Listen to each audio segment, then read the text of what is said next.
Bismillahirrahmanirrahim. Assalamualaikum warahmatullahi wabarakatuh. Alhamdulillah wassalatu wassalamu ala Rasulillah wa ala alihi wa sahbihi wa mawalah wa la hawla wa la quwata illa billahi wa ba'du. Alhamdulillah, di malam hari ini kita bisa duduk kembali di Masjid Nidaul Ilmi Puting Beliung.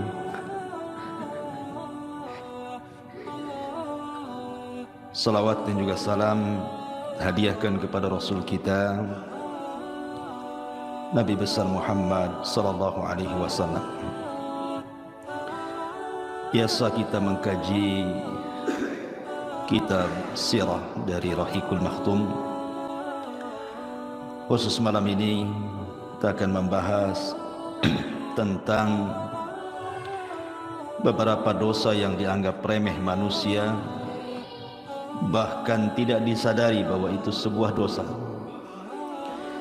Dari ucapan-ucapan manusia yang sadar ataupun tidak terkadang terlontar.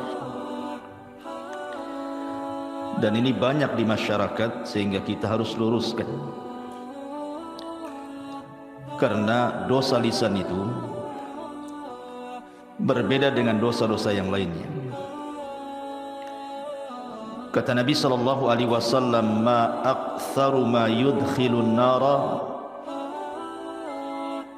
al-fam wal farj." Dua lubang yang menjadikan kebanyakan orang masuk neraka itu adalah lisan dan kemaluan. Sampai-sampai dosa lisan ini Allah Subhanahu wa ta'ala mengutus dua malaikatnya untuk mencatat.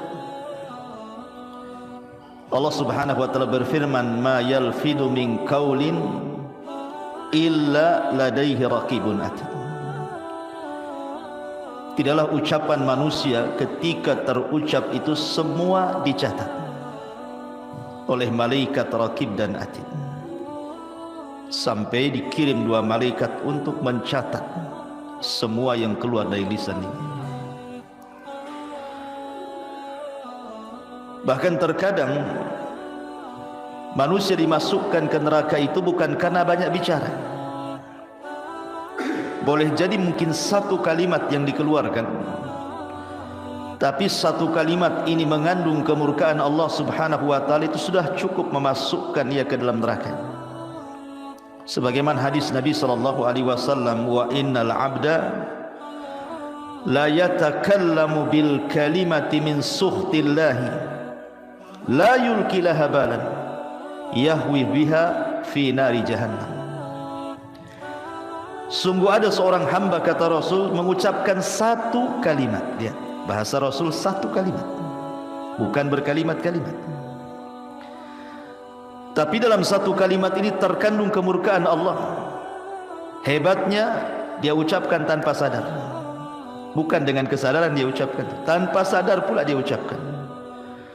Maka dampaknya cukup melemparkan orang ini ke dalam jahannam.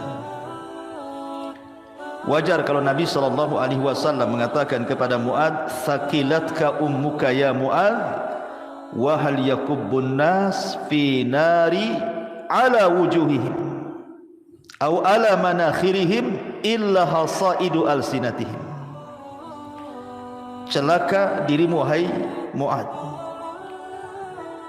kebanyakan manusia terjerumus ke dalam neraka di atas wajah dan hidung mereka itu kecuali karena dosa-dosa lisan. Maka malam ini kita akan membahas tentang dosa lisan. Kalimat-kalimat yang biasa diucapkan manusia padahal di dalamnya ada kemurkaan Allah Subhanahu wa ta'ala. Apa saja kalimat-kalimat itu? Yang pertama, kita sering mendengar di masyarakat, kalau ada orang dinasihati, umpamanya seorang perempuan tidak pakai jilbab. Dinasihati, pakailah jilbab, tutup aurat, berdosa. Apa katanya? Yang penting hatinya. Sering ngomong gitu kan? Yang penting kan hatinya Ustaz kita. Gitu ya. Ma'asyiral muslimin yang dimuliakan Allah Subhanahu wa taala, ini tersebar kalimat seperti ini. Yang penting hatinya. Dikiranya Allah Subhanahu wa taala itu ya hanya menghisab hati orang saja. Allah itu bukan menghisab itu lantaran kesalahan hati saja. Kesalahan lisan, kesalahan badan, semua dihisab.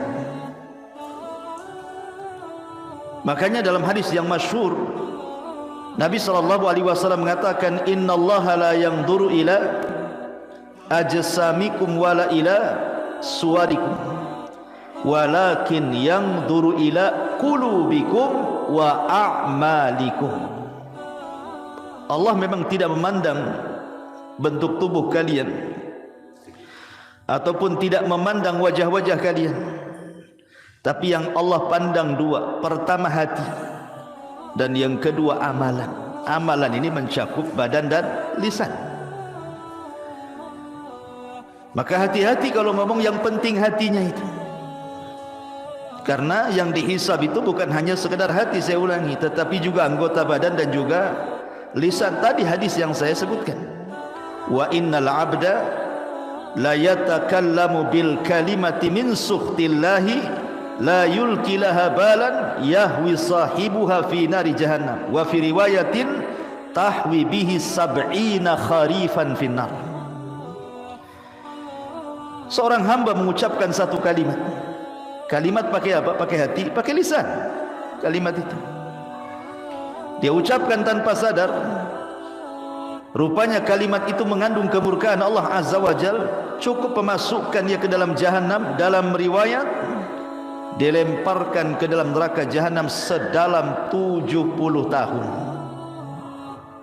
Maka hati-hati ngomong seperti itu. Yang penting hatinya.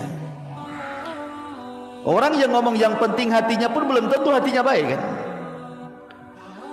Kalimat yang penting hatinya, emang hati anda yang ngomong begitu bersih? Kalau hati anda bersih, pasti akan melaksanakan perintah dan menjauhi larangan. Kalau bersih hatinya. Ketika anda mengatakan yang penting hati, menunjukkan hati anda ini kotor sebenarnya, tidak tunduk kepada syariat. Maka hindari kalimat-kalimat seperti ini. Ini kalimat pertama. Kemudian yang kedua, kalau ada orang dinasihati, umpamanya ini ya terbalik nih, wanita ini sudah berjilbab, panjang pula jilbabnya, pakai cadar, nikob, kaos kaki, kaos tangan gitu ya. Tetapi mungkin masih belum bisa meninggalkan perbuatan buruknya seperti ghibah, namimah, masih ada lah gitu. Muncullah kalimat apa? Daripada engkau melakukan ghibah, lepas saja jilbabmu. Buat apa pakai jilbab kalau lidahnya masih menggibah orang? Aneh kamu ini, kadang-kadang lidahmu lebih panjang daripada jilbabmu, katanya. Copot sajalah katanya. Masa orang suruh nyopot jilbab gara-gara ghibah? Anda harus paham, wa ma tuqaddimu min khairin ya'lamhu Allah. Kebaikan apapun yang anda sodorkan kepada Allah, Allah pasti akan membalasnya, sekecil apapun. Sebagaimana sekecil apapun dosa yang anda lakukan pun Allah akan mencatatnya. Jadi nggak ada hubungan kait antara jilbab dengan ghibah. Jilbab itu berpahala, ghibah itu berdosa. Tinggal ditimbang aja lah pahala dan dosanya. Sekarang kalau seandainya disuruh copot jilbab, copotlah jilbab dia, kemudian bergibah, apa 2 kali lipat tuh kuadrat tuh dosanya. Udah nggak pakai jilbab, gibah lagi. Gimana sebenarnya? Masih mendingan pakai jilbab ghibah daripada tak pakai jilbab dia ghibah kan? Dua-duanya dia kena. Sudah tidak nutup aurat, kena dia dosa. Ghibah kena lagi. Jadi kalimat-kalimat seperti ini tidak pantas. Cukup dinasihati ghibahnya saja, jangan pula suruh lepas jilbabnya. Buat apa pakai jilbab, kelakuannya kayak setan gitu. Ma'asyiral muslimin yang dimuliakan Allah Azza wa Jalla, ini tidak boleh. Atau umpamanya orang-orang yang terkejut, orang-orang yang terkejut. Saya sering mendengar kata-kata itu, astaga, astaga pula diucapkan dia. Ada lagi ditambah, astaga naga, ada naganya pula situ. Atau ucapan yang lain apa ya?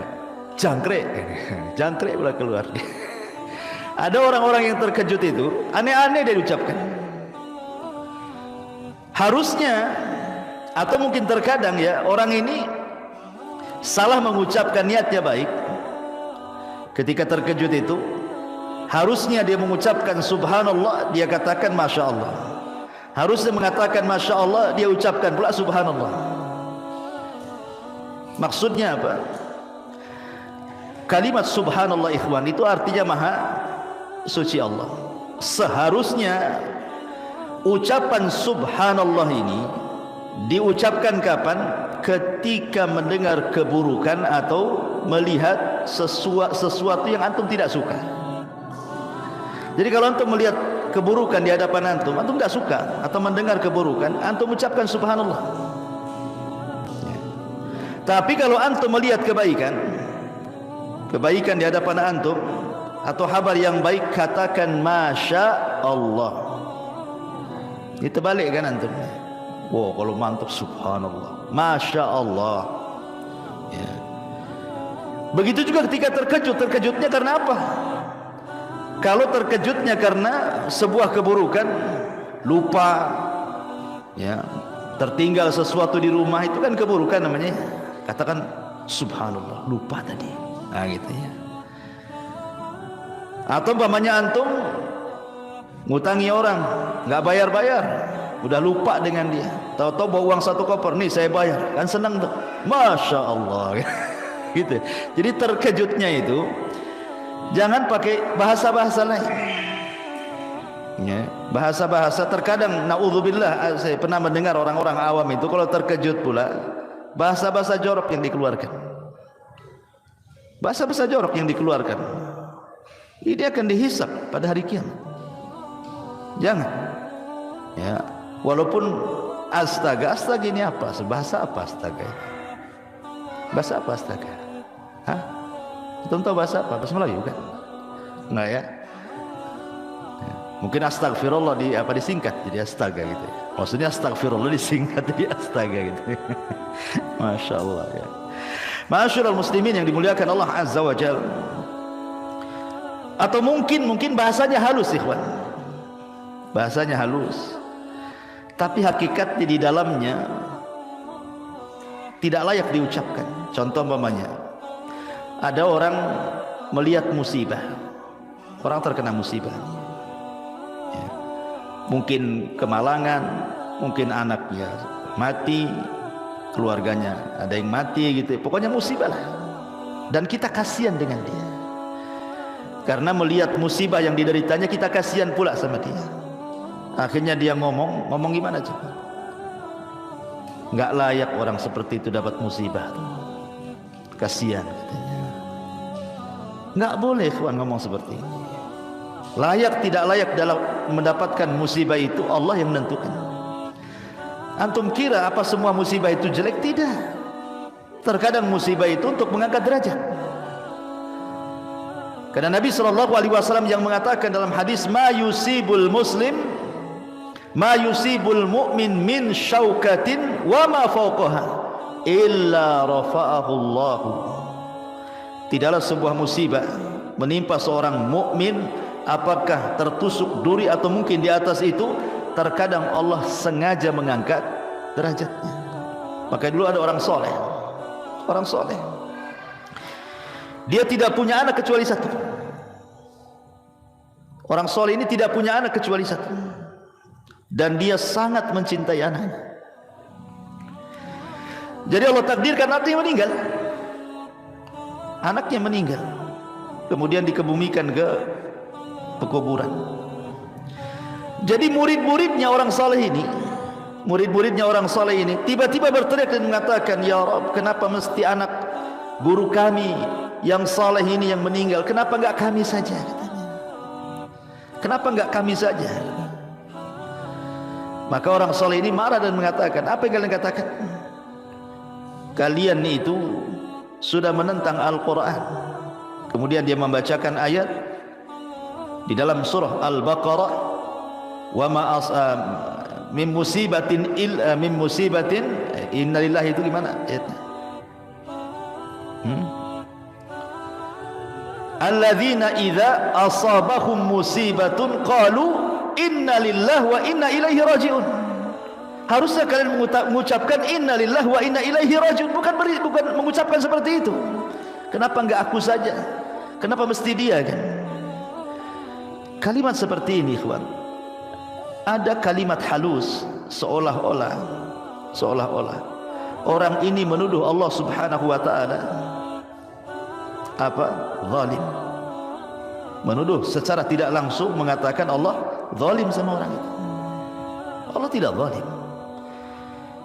Ketika Allah Subhanahu wa ta'ala menimpakan musibahnya kepada seseorang, imma Allah sedang mengangkat derajatnya, atau imma Allah sedang menyadarkannya. Allah tegur dia supaya dia jangan terus bermaksiat, ditegur supaya sadar. Antum bilang kasihan? Orang sedang diangkat derajat, antum bilang kasihan pula. Maka kalimat seperti itu tidak boleh. Atau mungkin sebaliknya, mungkin menurut mata kita orang itu tidak layaklah sukses, atau mungkin fisiknya cacat, tapi Allah Subhanahu wa ta'ala bentang rizkinya, kaya dia, ya, usahanya masih bentang tikar aja, pokoknya berhasil semua. Tiba-tiba kita nyeletuk, masa orang kayak gitu kok bisa kaya? Coba, masa orang kayak gitu? Nggak boleh. Karena Allah Subhanahu wa ta'ala qasama akhlaqakum kama qasama arzaqakum. Allah itu sudah membagi akhlak kalian sebagaimana Allah membagi rizki-rizki kalian. Enggak boleh kita mengucapkan kalimat seperti itu. Karena langsung ataupun tidak, sadar ataupun tidak, Anda sudah menganggap Allah jahil. Mungkin Allah jahil, Allah bodoh, ya, suka-suka dia ngasih gitu.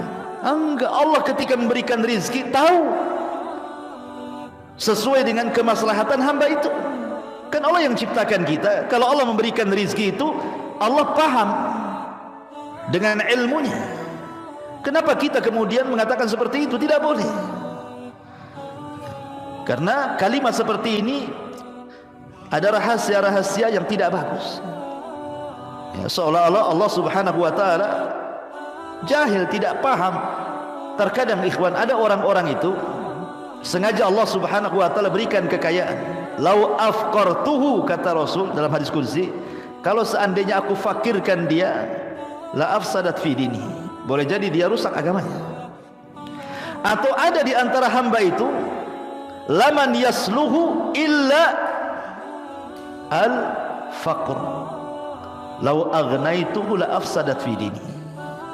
Atau ada orang-orang yang sengaja Allah fakirkan, gak kaya-kaya, usaha macam mana pun gak kaya-kaya dia.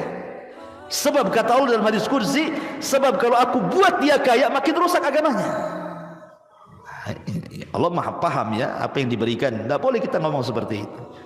Dan ngapain pula antum ngurusi orang? Kok ngurusi orang pula? Itu hasad namanya, ya kan? Maka kalimat-kalimat seperti itu tak layak diucapkan. Ataupun mencela waktu.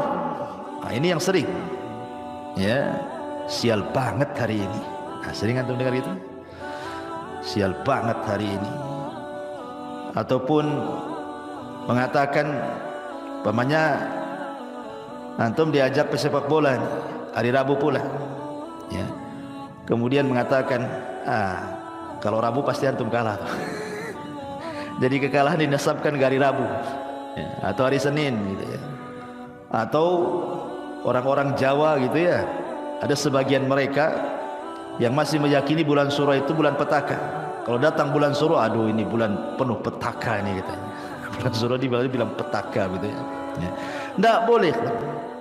Atau lebih parah lagi nih, zaman edan katanya. Kamu yang edan, bukan zaman. Ya. Kalimat-kalimat seperti ini tidak boleh. Kenapa demikian? Imam Syafi'i rahimahullah ta'ala mengatakan, naibuz zaman wal aibu fina wama lizaina atau wama lizamanina aibun siwana. Kata Imam Syafi'i, naibuz zamana wal aibu fina wama lizamanina aibun siwana. Kata Imam Syafi'i rahimahullah ta'ala, kita mencela zaman, waktu, sedangkan yang tercela adalah kita. Tidak ada aib bagi zaman selain aib yang datang dari kita. Tidak boleh kita mengatakan zaman edan. Zaman itu enggak edan sejak zaman dulu, sejak terbit matahari dulu sampai terbenam, sampai hari ini begitu-begitu saja. Hari berlalu datang, minggu pergi datang, bulan entah kemana datang, tahun, semua sama dari dulu sejak Adam sampai sekarang. Ya gini-gini saja waktu. Cuman ada yang makin ke sini, maksud mendekatkan kiamat, maka makin dipercepat waktu itu. Hanya itu saja. Tapi kalau kita celah zaman dengan mengatakan seperti itu, ini sial banget ini hari ini. Ini tidak boleh, karena langsung ataupun tidak Anda sedang mencela yang menciptakan zaman, yang membolak-balikan zaman. Kata Rasul, la tasubbu dahra fa inna ma ana dahrun. Jangan kalian celah waktu. Aku yang membolak-balikan waktu, kata Allah. Jadi mencela waktu itu sama dengan mencela yang membolak-balikannya siapa? Allah. Allah untuk celah. Ya. Ma'asyiral muslimin yang dimuliakan Allah Azza wa Jalla. Walaupun dalam hal ini ulama membagi tentang hukum mencela waktu ini. Kalau maksudnya sekedar memberikan kabar saja, lil khabar saja. Umpamanya memang hari ini panas luar biasa, panas sekali. Kemudian kita katakan, aduh, lelah kali hari ini. Ya, lelah kali hari ini karena panas. Itu tidak apa-apa. Karena sifatnya khabar, menghabarkan. Tidak ada celahan di sini. Ya. Yang tidak boleh itu kalau seandainya kita mencela, sial kali hari ini, itu mencela. Edan kali zaman ini, itu mencela namanya. Itu tak boleh.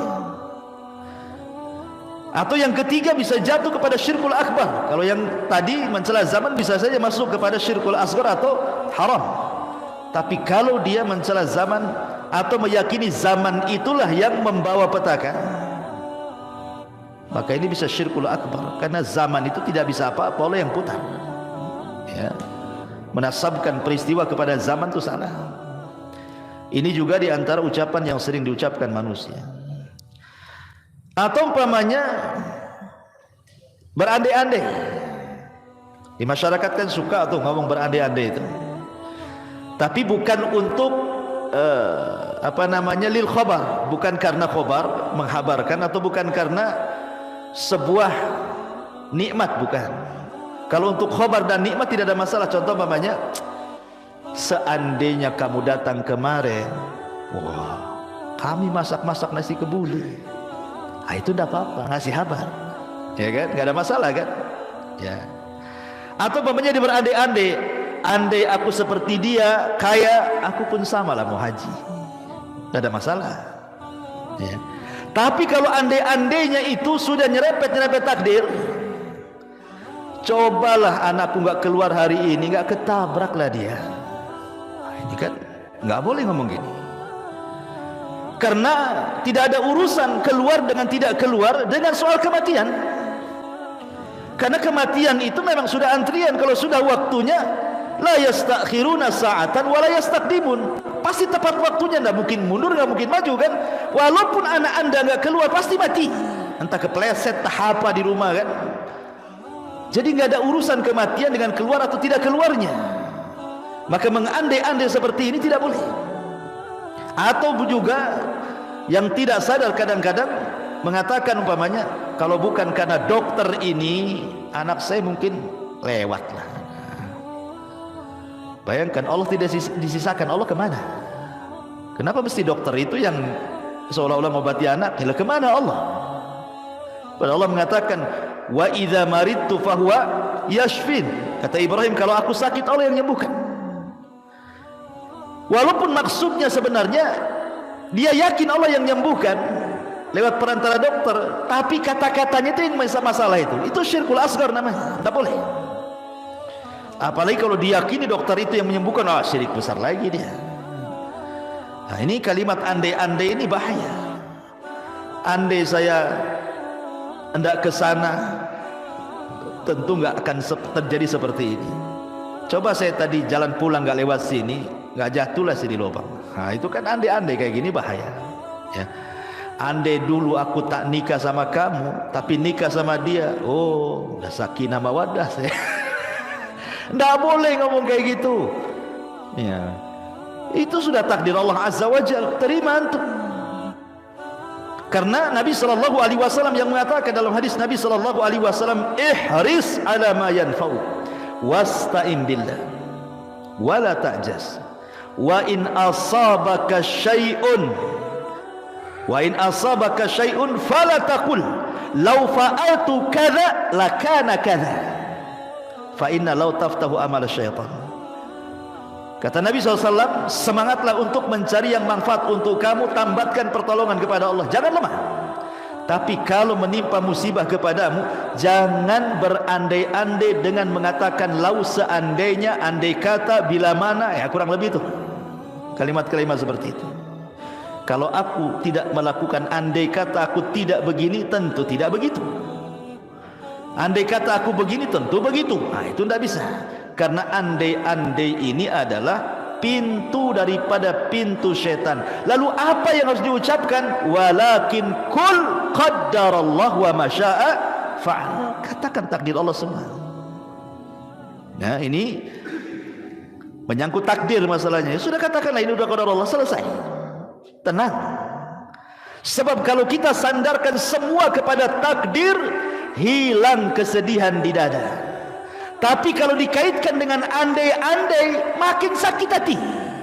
Andai anak saya nggak keluar, nggak mati, ya udah sakit lah dia, nggak berhenti itu nangis sampai berapa hari itu. Tapi kalau antum katakan semua sudah takdir, selesai dadan, lapang semua. Oh, anak saya mati sudah ditakdirkan 500 tahun sebelum Allah menciptakan langit dan bumi, selesai. Ya kan? Jadi kalimat-kalimat seperti ini hati-hati, andai-andai ini, ya. Atau mencela penyakit, aduh, wah sial kali penyakit ini, lama kali sembuh. Kan itu kan ada tuh orang kayak gitu. Ya. Saking lamanya sembuh penyakit, dicela-celanya penyakit itu. Di zaman Rasul ada seorang wanita namanya Ummu Sa'id. Sakit kepala, diikat kepalanya. Karena zaman itu belum ada Paramek. Sekarang sakit kepala minum Paramek, Bodrek atau apa gitu. Diikat zaman dulu. Jadi Nabi SAW heran, malaka ya Ummu Sa'id, ada apa ikat-ikat itu kepalamu itu, kata Rasul itu, kata Sa'id, al-humma la barakatallahu fiha, katanya. Ya Rasul, semoga tidak diberkahi penyakit demam ini, katanya. Dicelah. Kata Rasulullah, la tasubbil humma, jangan kau celah penyakit wahai Ummu Sa'id. Terkadang penyakit itu apa? Yadhabul khotoya, bisa menghilangkan kesalahan. Demam itu bisa menghilangkan kesalahan kita. Ya. Jangan mencela penyakit, sabar. Ya. Ma'asyiral muslimin yang dimuliakan Allah Azza wa Jalla. Atau mungkin ada kalimat-kalimat yang tidak beradab, ikhwan. Tidak beradab kepada Allah Subhanahu wa taala, dengan menyingkat-nyingkat nama-nama Allah atau mengganti-ganti dengan nama Allah. Contoh namanya, ada orang namanya Abdurrahman, dipanggilnya Maman. Man kemana man? La ilaha illallah. Coba. Ada nama Allah Maman namanya atau Man? Tidak ada. Panggil ya Abdurrahman, dan bilang Maman. Waktu saya di mana itu, namanya Ulek. Saya kira ulekan, Ulek. Rupanya di KTP Abdullah. Kok Abdullah jadi Ulek itu gimana ceritanya? Orang panggil Pak Ulek katanya. Kok nama antum aneh, Pak Ulek katanya. Bukan Pak Ulek Ustaz. Nih KTP saya Abdullah pula. Kok bisa dari Abdullah jadi Ulek tuh? Gimana ceritanya tuh? Nah boleh, kalau nama Abdullah itu khairul asma, ikhwan. Sebaik-baik nama Abdullah dan Abdurrahman, sebaik-baik nama loh, bisa diganti. Jangan lagi itu disingkat aja, tidak boleh. Namanya Abdul Qadir, Abdul Qa, tidak boleh.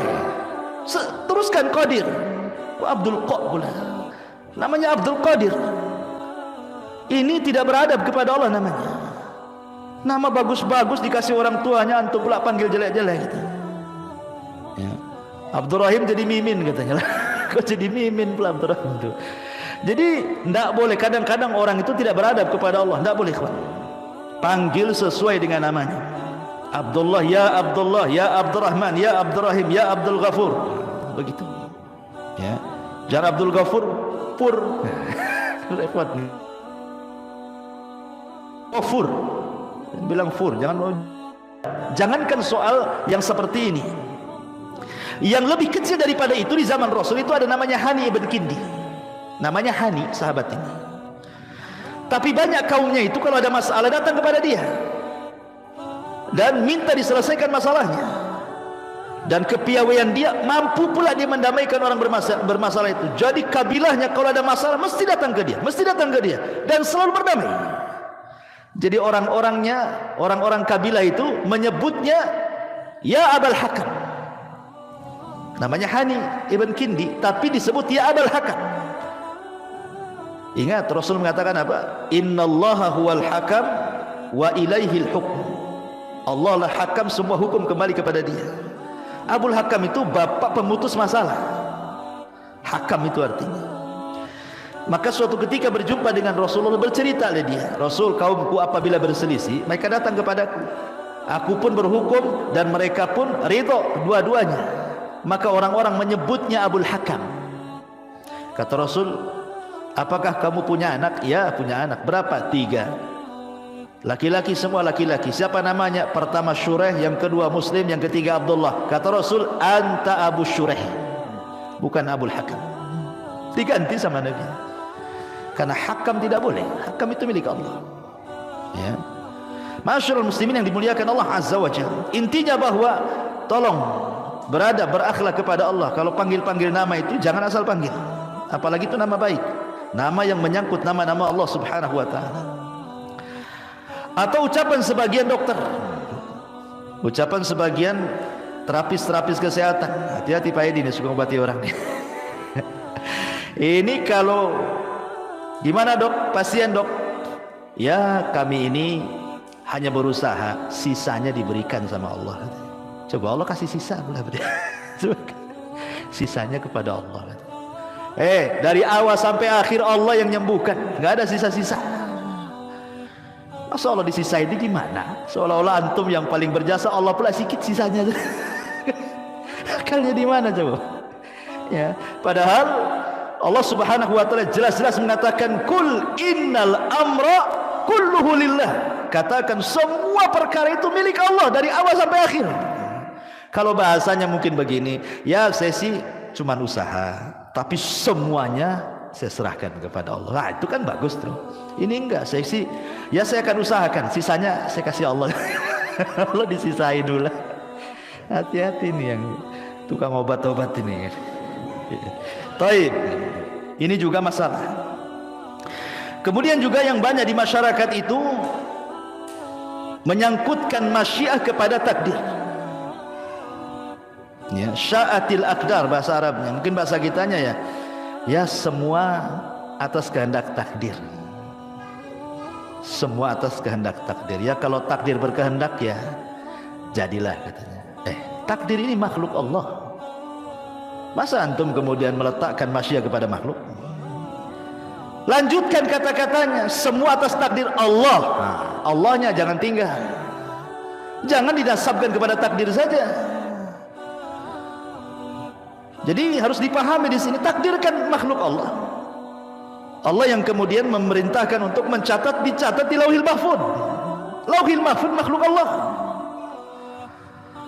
Nah, kecuali Al-Quran itu kalamullah, tapi catatannya seperti di mushaf ya itu makhluk kan, itu ya kertasnya makhluk, tapi kalam yang dicatatnya kalamullah. Ya. Jadi ini, dan takdir ini kan sifatnya maknawi, ikhwan, bukan sifatnya hissi bisa diraba. Takdir itu kan maknawi, tidak bisa diraba. Bagaimana kemudian seseorang hanya meletakkan masyiat kepada takdir gitu. Jangan bilang semua atas kehendak Allah. Itu lebih tepat lagi. Ya, taib. Kemudian juga terkadang ada orang yang kadang-kadang marah sama orang, mungkin benci sama orang itu. Akhirnya dia mengucapkan kalimat seperti ini, saya haramkan dia ke rumah saya, katanya. Saya haramkan dia ke rumah saya. Haram saya bagi dia itu. Nggak boleh. Halal haram itu milik Allah. Yang berhak mengatakan hadza halal, hadza haram itu Allah. Kita tidak punya hak mengharam-haramkan orang. Allah tidak mengharamkan orang masuk rumah antum kan gitu. Kecuali kalau seandainya ada orang yang melakukan maksiat, kita katakan haram alaika, haram. Apa itu benar mengharamkan yang Allah haramkan kan. Tapi antum mengatakan haram dia menginjak rumah saya, lah antum mengharamkan sesuatu. Nabi saja ketika mengharamkan madu gara-gara kecemburuan Aisyah dengan Hafsah, akhirnya turun ayat, ya ayyuhan nabi lima tuharrimu ma ahallallahu lak tabtagi mardata azwajik. Hei Nabi, kenapa kau haramkan yang Allah halalkan, hanya mencari keridhaan istrimu? Tidak boleh. Ya. Jadi urusan halal haram itu urusan Allah. Bahasanya pakai jangan bahasa haram lah gitu. Saya tidak suka dia datang ke rumah, kan enak gitu ngomong begitu. Saya haramkan dia ke rumah saya. Dia pula yang mengharamkan gitu. Ya. Masyaallah muslimin yang dimuliakan Allah Azza wa Jalla. Atau umpamanya, saya juga sering mendengar kalau ada anak tuh nakal kali, apa kata orang? Dasar anak setan gitu ya. Kan ada kan orang begitu ya. Oh, dasar anak iblis itu kata. Ya Allah ya Rabb, enggak boleh kayak gitu. Allah mengatakan a antum tazra'unahu am nahnu zari'un. Allah mengatakan a antum tazra'una, kamukah yang menumbuhkan anak itu ataukah Allah Subhanahu wa taala yang menumbuhkannya? Allah yang menciptakan dia dari anak orang, antum bila anak setan. Nabi SAW pernah mengatakan begini, la taqul ta'isha syaitan fa innaka idza qulta dzalika ta'azam hatta yakuna misla al bait wa yaqul bi quwwati walakin kul bismillah fa innaka idza qulta dzalik tasaghara hatta yakuna misla dzubab. Jangan kamu mengucapkan celaka setan. Celaka setan sama juga, karena anak itu celaka jadi anak setan. Ya, kurang lebih bahasanya itu. Jangan mengatakan celaka setan. Karena ketika kamu mengucapkan kalimat itu, maka setan akan merasa besar dirinya seperti seukuran rumah. Setan akan membanggakan dirinya, dia jatuh karena kekuatanku. Namun ucapkanlah bismillah, karena jika kamu mengucapkan kalimat itu, setan akan mengecil hingga seperti lalat, kata Rasul. Ya. Jadi ingat, jangan sembarang orang mengatakan anak setan, anak iblis gitu ya. Tak boleh. Itu anak orang itu. Bapaknya tahu marahlah. Ini anak saya, bukan anak setan. Bisa marah tuh. Ya, ini kalimat-kalimat seperti ini tidak boleh. Dan termasuk mencela, tidak boleh. Ya. Ataupun umpamanya seseorang membanggakan dirinya, aku lebih baik dari dia lah katanya. Nah, itu sering terjadi tuh. Antar kita aja gitu. Aku lebih bisa daripada dia, lebih hebat, lebih bisa, lebih semuanya. Itu ananiyah namanya. Ini ucapan yang pertama kali ngucap kalimat ini iblis. Ana khairun minhu, khalaqtani minar wa khalaqtahu min tin. Aku lebih baik dari Adam. Kau ciptakan aku dari api, kau ciptakan dari tanah. Anania, kalau sudah aku ini hati-hati. Ya, ya, anak khairum min, aku lebih baik dari dia. Kecuali kalau tidak menyebut dia, insya Allah kalau saya kerjakan saya lebih baik lah. Tapi saya nggak menyombongkan dengan orang kan. Kalau hanya ngomong begitu saya nggak ada masalah. Kemudian juga melakobi orang dengan lakob-lakob binatang. Itu si babi ya. Kan ada, saya pernah dengar, si anjing, si babi, si goblok, si kerbau, si dungu, wah macam-macam di masyarakat ini. Nggak boleh melakobi orang seperti itu. Manusia itu diciptakan laqad khalaqnal insana fi ahsani taqwim. Kok antum pula panggil dengan bahasa binatang? Ya ayyuhalladzina amanu la yaskhar qaumun min qaumin asa an yakunu khairan minhum wala nisa min nisa'i asa an yakuna khairan minhunna wala talmizu anfusakum wala tanabazu bil alqab bi'sal ismul fusuqu ba'dal iman. Wahai orang-orang yang beriman, janganlah satu kaum mengolok-olok kaum yang lainnya. Boleh jadi mereka ini para olok-olok jauh lebih baik daripada mereka yang mengolok-olok, dan jangan pula perempuan-perempuan mengolok-olok perempuan yang lain. Boleh jadi perempuan yang diolok-olok lebih baik daripada yang mengolok-olok, dan jangan pula kalian saling mencelah dan memberikan lakob-lakob buruk sama orang. Nggak boleh. Ini kan kasar ya, si anjing, si babi, si dungu, si goblok, si ya Allah ya, ngeri itu kalimat-kalimat itu. Jangan seperti itu. Mencela fisik orang saja tidak boleh. Apa bahasa trennya itu? Body apa? Shaming. Ya, itu kan pernah viral juga ya, body shaming itu ya. Ya kan ada ya dulu ya. Sampai saya dengar ada aturan negara itu keluar gara-gara body shaming itu kan. Ya gimana coba? Mau tembem pipinya kok kayak bakso. Gara-gara tembem dibilang bakso pipinya. Atau pipi kok di pinggang katanya, karena pinggangnya mungkin tembem gitu. Subhanallah, la haula wala, gigi kayak gergaji gitu ya, karena lubang-lubang gitu ya. Itu janggut apa akar siwak gitu. Subhanallah ikhwan, body shaming tidak boleh. Haram. Antum mencela body orang itu sama dengan mencela yang menciptakannya. Tidak boleh. Di zaman Rasul ada seorang namanya sahabat Abdullah bin Mas'ud radhiyallahu anhu. Abdullah bin Mas'ud ini naik ke atas pohon kurma. Pohon kurma. Dia kan kurus sekali, kurus ceking Abdullah bin Mas'ud itu. Jadi betisnya itu kayak kulit berbalut tulang saja, atau tulang berbalut kulit saja, enggak ada dagingnya. Naik dia ke pohon kurma, datang pula angin, tersingkap pula betisnya. Semua sahabat mentertawakan betisnya Abdullah bin Mas'ud karena kecilnya. Dari as-sabiqun al-awwalun. Marah Rasul dan mengatakan walladzi nafsi biyadihi la tadhaku, katanya. Kemudian Rasul mengatakan lahuma, maksudnya betisnya Abdullah bin Mas'ud, athqal fil mizani min jabalil Uhud, kata Rasul. Jangan kalian mencela betisnya, kedua betis Abdullah bin Mas'ud. Abdullah bin Mas'ud, kalau ditimbang kedua betis itu di hadapan Allah, itu gunung Uhud tidak lebih berat daripada kedua betisnya, katanya. Artinya dua betis Abdullah bin Mas'ud jauh lebih berat kalau ditimbang di hadapan Allah daripada gunung Uhud. Tidak boleh. Ya, body shaming itu tidak boleh. Mencela fisik orang. Ya, ketinggian pohon kelapa kan itu. Kependekan cebol atau apa istilahnya kan. Di masyarakat kan banyak tuh. Ya, bahasa-bahasa yang kadang-kadang ngeri gitu. Gemuk bilang gajah kan itu. Coba yang kan. Gemuk dibilang gajah, ya. Kurus dibilang apa tuh? Apa istilahnya kurus tuh? Ceking kan itu. Nah, kalau ceking bahasa lain dari kurus ya tidak apa-apa lah kan. Nah, kalau kurus mau dibilang apa namanya, ya, itu tuh lidi, badan kayak lidi, nggak boleh itu. Ya, body shaming itu tidak boleh, haram dalam Islam. Makanya saya setuju juga negara buat pasal-pasal seperti ini ya. Taib. Kemudian juga yang lain, tatayur. Seperti orang mengatakan, wah malam ini pas ada yang mati nih, katanya. Kenapa? Nampak ada burung hitam di atas, katanya. Itu tatayur, tidak boleh. Menasabkan kematian kepada burung. Kemudian mata kiri berkedip-kedip. Aduh, sial nih kayaknya. Kenapa? Mata kiri berkedip-kedip. Apa urusan sial dengan mata berkedip yang kiri? Tapi kalau giliran tangan kanan pula yang kesemutan, wah ini pasti rezeki datang ini. Senang.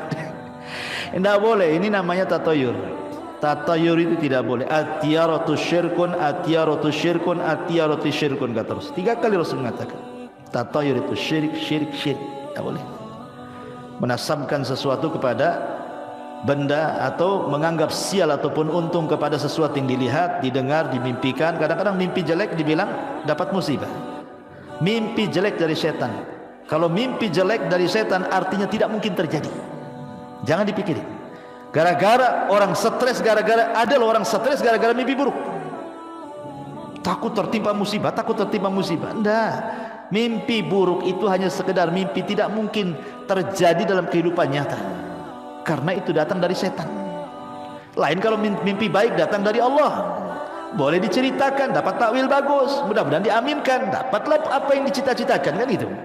Tapi kalau mimpi buruk, semua dari setan. Dan gak akan mungkin terjadi dalam kenyataan, kan dari setan. Atau ghazwatul fikri, karena banyak pikiran, ke bawah mimpi, banyak pikiran, banyak hutang, ke bawah mimpi, akhirnya ditagih pula dalam mimpi. Kepikiran kan itu ya. Itu tidak akan terjadi. Ghazwatul fikri itu atau dari setan. Yang memungkinkan terjadi itu kalau mimpi baik. Nah, mungkinlah cerita, karena memang Rasul yang nyuruh mimpi baik. Kemudian juga kadang ada orang-orang yang masih menasabkan kepada bintang, mungkin usahanya si gulung tikar gitu ya, nggak pernah sukses. Tanya kawannya, kamu itu lahir bulan apa sih sebenarnya sih? Mei. Patah saja, kambingnya kayak kerbau katanya. Kambing domba tuh katanya. Bintang apa tuh? Atau mungkin orang cerewet kali itu, jangan kamu lahir nih bintang kalajengking, suka nyengat orang. Gitu ya. Nggak bisa antum ngomong kayak gitu dikait-kaitkan dengan bintang, karena ini nggak boleh, ini nujum. Nabi SAW mengatakan, man iktabasa ilman minan nujum faqad iktabasa syu'batan minas sihri zada ma zada, kata Rasul. Siapa yang memperdalam ilmu perbintangan, maksudnya ilmu taksir, bukan tasir. Kalau tasir tidak apa-apa, kayak digunakan BMKG. Tapi kalau taksir, bahwa bintang memberikan pengaruh kepada peristiwa bumi, itu yang tak boleh. Siapa yang mempelajari ilmu perbintangan untuk ilmu taksir, maka dia sama dengan mempelajari sihir. Makin dalam, makin kufur dia. Hati-hati. Ya, ini walaupun ngomong-ngomong kayak gini tetap tidak boleh. Bercanda Ustaz tetap tidak boleh. Candaan-candaan yang mengandung dosa tidak boleh. Tidak boleh bercanda untuk berbuat dosa. Ya.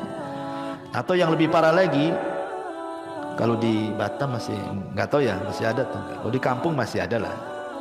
Kalau lewat di tempat-tempat yang angker permisi, permisi pula. Permisi sama siapa? Sama pohon. Sekali pohonnya ngomong, ya apa nggak susah orang itu. Pohonnya ngomong, ya katanya, apa nggak stres itu? Ya, nggak boleh kalimat seperti itu, permisi. Kadang ada juga yang nanya sama saya, kadang-kadang nggak pakai permisi Ustaz kalau naik motor itu, pakai klakson, tit katanya. Pakai klakson. Coba kalau jinnya lagi tidur antum klakson, tak nggak bangun dia. Nggak boleh, kawan. Ya. Kalimat-kalimat seperti ini nggak boleh, karena disebutkan dalam sebuah hadis dari Khawlah binti Hakim radhiyallahu an. Jadi dia pernah mendengar Nabi mengatakan, man nazala manzilan thumma qala a'udzu bikalimatillahi tammati min syarri ma khalaq. Apa kata Rasul? Lam yadurhu syai'un hatta yartahil min manzilihi dzalik. Barang siapa yang singgah atau lewat di sebuah tempat yang menakutkan, maka ucapkan apa? A'udzu bikalimatillahi tammati min syarri ma khalaq. Cukup kalimat ini yang diucapkan, maka tidak ada yang memadaratkan kamu sampai kau pergi dari tempat itu. Islam sudah memberikan, ngapain antum permisi-permisi? Permisi ini memang sebuah kesopanan bagi manusia. Misi Pak, sopan, bagus. Tapi kalau diberikan sama jin itu enggak boleh sopan-sopan sama mereka. Permisi, oh makin senang iblisnya. Ya. Jadi enggak boleh. Bahkan kalau seandainya antum baru beli rumah itu lama nggak ditempati. Abdullah ibn Umar radhiyallahu an mengatakan, idza dakhala al-baita ghairal maskuni falyakul assalamu alaina wa ala ibadillahi salihin. Apa kata Rasul? Apa kata Abdullah ibn Umar? Jika seseorang masuk di rumah yang tidak berpenghuni, sudah lama ini nggak ditempati, antum pulang kampung banyak lama nggak ditempati, itu 2-3 bulan di kampung baru datang kan rumah lama nggak ditempati, maka ucapkan assalamu alaina wa ala ibadi as-salihin. Salam bagi diri kami dan salam bagi hamba-hamba Allah yang soleh. Maksudnya boleh jadi ada jin-jin muslim dalam rumah kita ini yang menjawab salam. Jin-jin muslim, dan jin muslim gak akan mengganggu kita. Yang tukang iseng ganggu kita itu jin fasik gitu. Ya kadang-kadang buat suara gitu kan. Senggolnya kaleng konggon jugreng malam-malam tuh. Takutlah orang kan. Banyak anak kucing kayak gitu. Kadang-kadang gorden gelebar. Sebenarnya nggak ada setannya, antum lupa nutup jendela itu sebenarnya. Angin masuk gelebar. Ini sudah ikut-ikut merinding. Apa gorden digugur gerak-gerak gitu ya kan? Ya, ikhwan, atau mungkin suara angin. Memang setan itu akan masuk dalam semua media, entah angin, entah suara, entah bayangan. Memang sengaja nakut-nakuti kita sebenarnya. Makanya kata Nabi SAW, kalau antum lewat ke sebuah tempat yang menakutkan dalam rumah, cukup menyebutkan Bismillah wala tubali, kata Rasul. Ya, orang takut nih mau keluar rumah, entah ada barang yang tertinggal di luar mau ngambil, malam-malam pula gitu kan, anjing tangga pula berisik gitu ya, gelap pula lampu, hujan pula deras, la ilaha illallah, samping kuburan pula rumahnya, makin lah kan gitu kan. Jadi cukup mengucapkan bismillah, jangan pedulikan. Atau ibu-ibu ini mau ngambil sesuatu di dapur, haus, malam-malam, jam 1 bangun, listrik mati, penerangannya pakai handphone aja. Kemudian di center-center gitu, mana nih minuman letak di mana, mulai takut. Maka kata Rasul, bismillah, jangan pedulikan di dapur, ambil air, bergegas. Kalau takut lari, tapi jangan ditabrak-tabrak. Minum, sudah selesai. Bismillah. Takut kepada setan tidak syirik, karena setan itu musuh kepada kita, sama dengan kita takut sama orang jahat, tidak syirik. Ya, ada orang ngancam kita, saya bunuh kamu, wajar kita takut. Ya, takut sama setan juga wajar, karena setan musuh kita. Yang tidak wajar itu kalau kemudian kita ladeni mereka. Browsing dia, setan takut sama bawang gantung katanya. Gantunglah semua bawang itu di pintu, sama garam disebarlah, habislah debu dapur. Ikhwan, sayang kan? Itu apa coba? Atau teriak-teriak, hei siapa di dapur? Sekali ada yang jawab, apa antum gak stres? Kan itu. Jadi tidak boleh, nggak usah, kata Rasul, jangan dipedulikan, cukup baca basmalah saja. Beranikan. Karena hakikatnya mereka juga takut dengan kita, sebagaimana kita pun takut sama dia sebenarnya. Jadi kalau kita berani, mereka takut. Kalau kita takut, mereka pula yang berani. Sekarang adu mental aja di situ tuh. Antum adu mental di situ. Kalau berani, mereka takut. Kalau kita takut, mereka pula berani ya. Tapi jangan pula uka-uka antum tes keberanian itu. Kesurupan lah antum. Uka-uka di Barelang sana. Banyaklah kesurupan. Apain pula antum ganggu sarang jin pula? Ya, bukan itu uji mental, uji nyali itu. Ma'asyiral muslimin yang dimuliakan Allah Azza wa Jalla. Kemudian juga ini kalimat-kalimat yang ya menurut saya sih ngeri sekali ya, kalimat-kalimat seperti ini kan. Sebaiknya jangan diucapkan. Ya, izin kepada jin, lewat permisi. Ya, maka itu dilarang dalam Islam, karena bagaimanapun bagi seorang yang muwahhid tidak pantas takut kepada setan. Takut itu hanya diberikan kepada Allah Subhanahu wa ta'ala. Ya. Kemudian juga kalimat sumpah, demi bapakku, ya kan, demi ibuku tolonglah, tidak boleh. Bersumpah kepada selain Allah, apakah kepada ibu bapak kita, dilarang dalam Al-Quran. Allah mengatakan di dalam Al-Quranul Karim, ala innallaha, dalam sebuah hadis, dalam sebuah hadis yang dikeluarkan Bukhari dan Muslim, Nabi mengatakan, innallaha yanhakum an takhlifu bi abaikum, faman kana halifan falyakhlif billahi aw liyasmut. Kata Nabi, Allah melarang kalian untuk bersumpah kepada bapak moyang kalian atau kepada bapak-bapak kalian. Kalau hendak bersumpah, maka bersumpahlah kepada Allah. Demi Allah, jangan demi bapakku, demi ibuku, nggak boleh. Ustaz, demi cintaku padamu gimana? Ya. Kalau itu jadi sumpah, tidak boleh. Kalau itu maksudnya sumpah. Demi cinta kalau dimaksudkan sumpah tidak boleh. Syirik asghar tidak boleh. Karena Rasul mengatakan falyahlib billahi aw liyasmut. Bersumpah kepada Allah kalau tidak bisa diam. Kalau tidak bisa diam. Ya. Ini juga hal-hal yang terkadang di masyarakat itu sering kita mendengarnya. Apalagi kawan ya, biasanya yang sering antum dengar apa lagi? Hah? Ada antum dengar istilah-istilah lagi di masyarakat. Ya. Ini yang saya catat aja ya. Lah kalau yang seperti ini aja terlarang. Apalagi lebih daripada ini. Mencela Allah, mencela Islam, mencela Al-Quran. Masyaallah muslimin yang dimuliakan Allah Azza wa Jalla. Kapan hari saya dengar YouTube itu ya? Ya. Jadi di YouTube itu ada orang yang mencela seolah-olah mungkin dia melihat ada kelakuan beberapa umat Islam, kelakuan mungkin menurut pandangan dia tidak sesuai dengan syariat. Akhirnya dia mengatakan, kalau Islam kayak gitu lebih baik aku kafir katanya.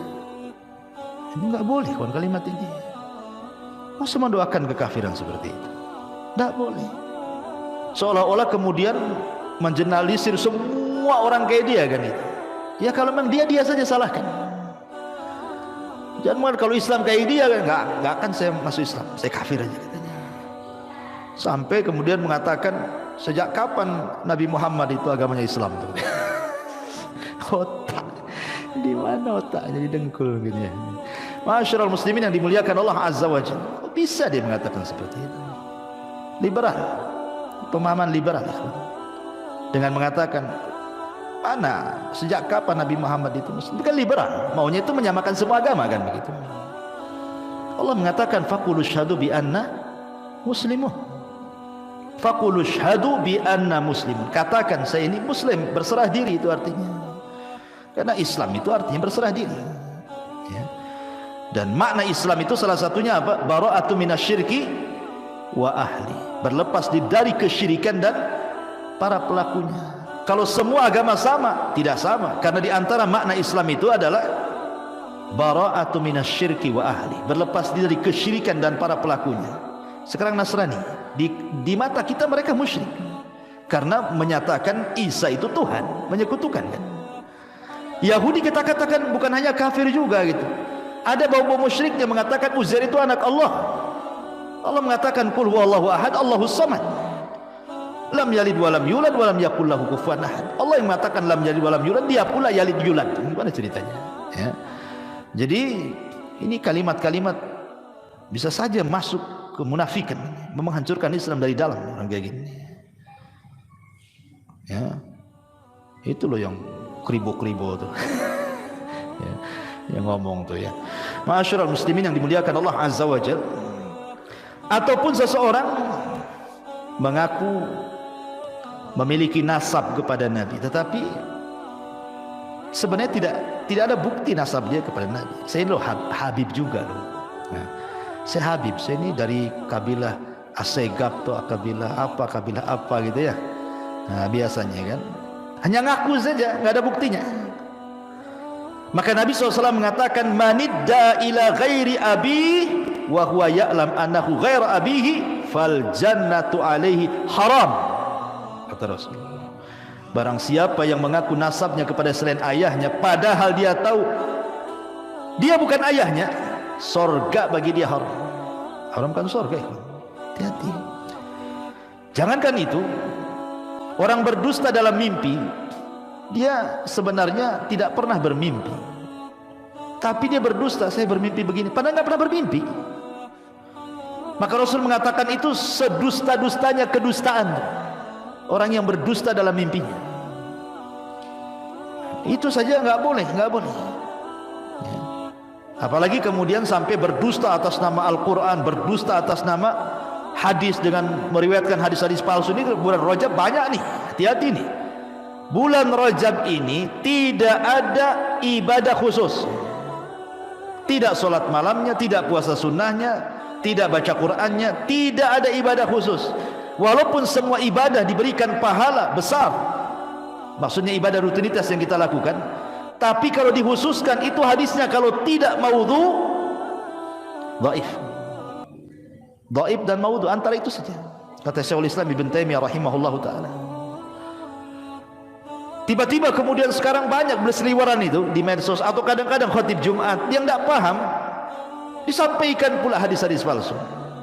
Kan bahaya kawan. Kata Nabi SAW dalam hadis Nabi SAW, inna kadhiba alayya laisa ka kadhibi ala ahad wa man kadzaba alayya muta'ammidan falyatabawa maq'adahu minan nar. Berdusta atas namaku, kata Rasul, jangan samakan dengan berdusta sama kalian. Karena siapa yang berdusta dengan sengaja atas namaku, silahkan ambil tempat duduknya, masuk ke neraka sana. Keras, ya kan? Nabi SAW sampai keras dalam masalah ini.